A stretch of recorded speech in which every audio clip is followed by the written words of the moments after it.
I'm sure since we have a lot of management and engineering students here aspiring to work with companies like Google and LinkedIn and some of the other big brands, I'm sure they want to understand when you say you developed so-and-so product or so-and-so service, what really goes into it? You know, it's like right from the drawing board stage or the conceptualizing stage, or where do you get your vision, or where do you get the ideas from? Yeah. I'm sure the audience would like to know a little more about that. How does it all work? Maybe you can take one of your products as an example and take them through. So it's a great question, right? Because you'd love to believe that one day you get up and you get this thunderbolt of an idea in your head, you go into the lab, you quickly prototype something, and boom, overnight it's a success story. Most things are not like that, obviously.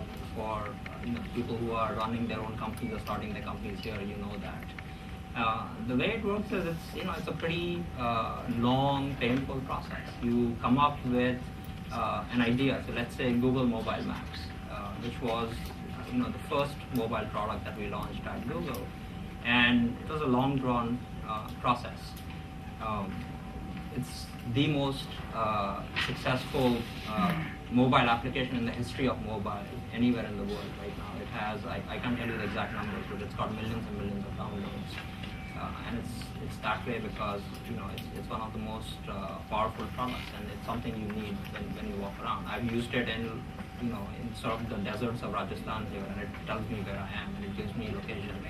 No Delhi taxiwala can now take me for a ride because I can tell that you're going in the wrong direction. I want to interject you there. Yeah. I'm a travel writer. Yeah. Right? And I know that with all the maps and all the documentation, Yeah. if I don't stop at every turn and ask, am I going right? Yeah. And don't get warned that there's going to be a traffic jam there or that bridge has collapsed. Right. So in India, you still need to ask, right? Yeah, you definitely have to ask. The Panwala will always know when the road is closed, Yeah. right, ahead of you. But the rickshawala may or may not know, and he may take you to the scenic route because he wants to get you an extra 100, especially in towns like Delhi. Okay. Bombay rickshaw drivers are better. But anyway, going back, I'm a Bombayite, so I got to stand up for ourselves, right? A Mumbaiite, I should say. It used to be Bombay when I left it 20 years ago.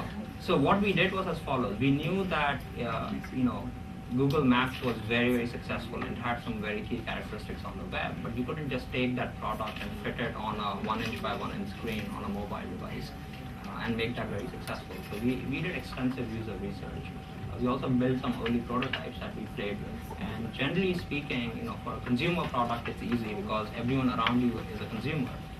So one of the first things you do when you build a company is you hire people who are very passionate about what you build, because they need to be the users of the product. So if they just come in to do a job, and they come in the morning and they leave in the evening, not even knowing what you're building because it's a job, and never use the product, you never get the kind of breakthrough innovations that you should be getting that make your products very successful.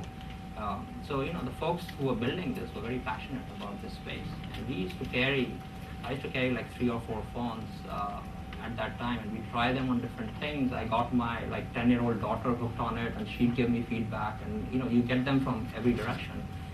So you go through that cycle, and then you launch it. And when you launch it, you need to be ready to take a lot of user data. So until then, all this data is qualitative. When you want billions and billions of people using your product, you can't get qualitative data. User groups, focus groups, surveys, all the traditional marketing techniques are not sufficient. So we used to look at data on a daily basis, have dashboards, what features were being used, what features were not being used, what was the flow of users, where did they break off, where did they drop off, etc. And that data then educates you more. So then the next version goes out. So you have to be also very flexible. So you can't say, okay, I'm going to launch and forget, because now everyone's going to go build the next bright and shiny thing.